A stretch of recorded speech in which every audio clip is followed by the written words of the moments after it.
Perayaan Tangyuan atau Wadai Bola Ketan yaitu Ronde digelar warga Tionghoa yang tergabung dalam Paguyuban Sosial Marga Tionghoa Indonesia Banjarmasin dalam bentuk festival Onde atau Dongzi di panggung Siring Jalan Pier Tendean Banjarmasin Tengah.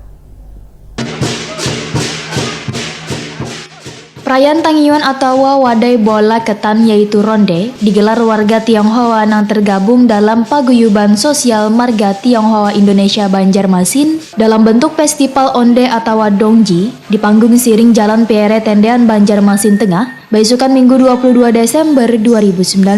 Menurut salah seorang panitia, dalam perayaan Tangyuan tahun 2019 ini telah disiapkan sekitar 1000 biji onde dengan berbagai warna. Penganan ringan yang sangat cocok disajikan bila malam hari ini akan dibagikan secara cuma-cuma ke seluruh warga yang melintas di kawasan Siring Tendean tersebut. Dalam kesempatan ini, Wali Kota Banjarmasin Ibnu Sina pun melihat langsung proses pembuatan onde wan mencicipinya. Bikinnya rame-rame Bu ya? Ya, gotong royong. Ya. Sudah halus, sudah gandang nih ya Pak?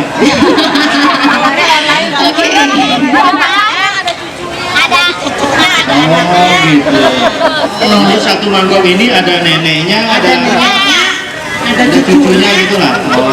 Ada papanya, ada mamanya.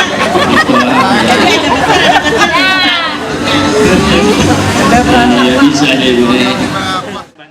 Wali Kota Banjarmasin Ibnu Sina Wirtakuni Prima TV menyatakan harus menghargai budaya wan berharap festival di tahun mendatang agar persiapannya lebih matang lagi. Politisi PKS ini pun menginginkan salah satu tradisi budaya Tionghoa yang ada di Banjarmasin yang kaya tradisi bacang kembali dilaksanakan untuk menambah destinasi wisata di kota Seribu Sungai ini. Karena tradisi bacang ini biasanya ramai dilaksanakan di bulan kelima.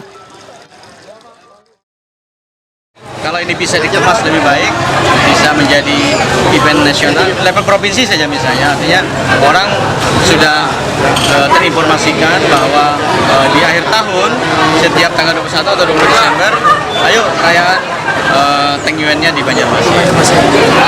Karena sebetulnya hari ini juga di seluruh Indonesia ya, di seluruh Indonesia sebetulnya merayakan, tapi kan di rumah-rumah, pagi di rumah, sore di suasana keakraban. Sementara itu perayaan kuliner ini di negara asalnya negeri tirai bambu dilakukan wayah musim dingin. Mereka berkumpul bersama keluarga sambil makan onde. Kebersamaan wan ikatan antar keluarga ini kada hanya disimbolkan dengan bentuk bulat dari onde saja, tetapi juga dari sifatnya nang lengket karena terbuat dari tepung lakatan. Sehingga diharapkan membuat anggota keluarga memiliki ikatan yang erat satu sama lainnya.